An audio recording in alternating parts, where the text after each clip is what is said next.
Hello everyone, সবাই কেমন আছো? আশা করি সবাই ভালো আছো আর আমিও ভালো আছি। সকাল সকাল মা ঘুম থেকে ডেকে দিয়ে বলছে চল হাজরা নাচ শুরু হয়ে গেছে। তো আমিও ঘুম থেকে ঝটপট উঠে চলে আসলাম হাজরা নাচ দেখতে।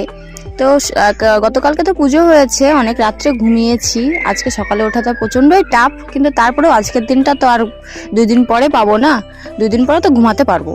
আমাদের এখানে হাজরা নাচটা শুরু হয় মোটামুটি সকালে একটু একটু অন্ধকার থাকতে হাজরা নাচটা শুরু হয় আমাদের এখানে। আর প্রথমে দেখলে যে ভক্তরা আসছিল ওটা অন্য একটা গাজনের ভক্ত।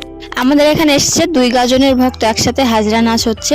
পুরো পাড়াটাই ঘুরেছি বা আমাদের ঘাটের ধারেও গেছি একসাথে, কিন্তু তারপর একটু আগে চলে গেছে ঘাটের ধারে, তারপর আমাদের সন্ন্যাসীরা পরে গিয়েছে। এখন আমাদের গাজন ছেড়ে পাড়াতেও চলে এসেছি।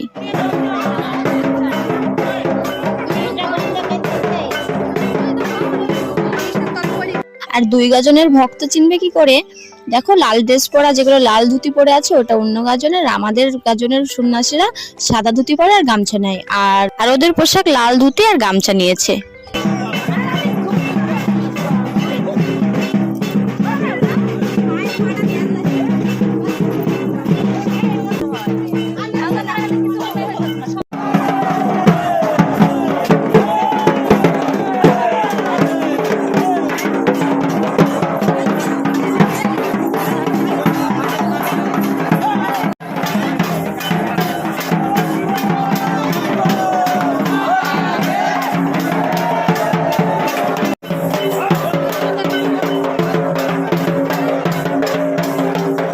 তারপরে আমরাও চলে আসলাম আমাদের পাশের গ্রামের একটা গাজনে।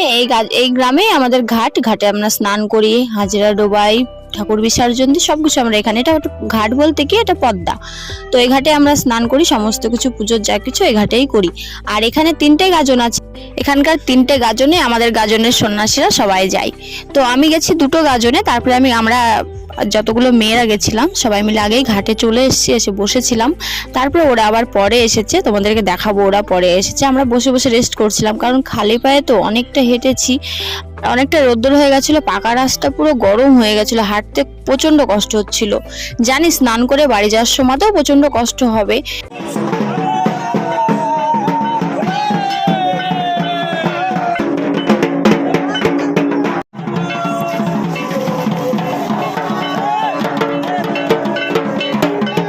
সব সন্ন্যাসী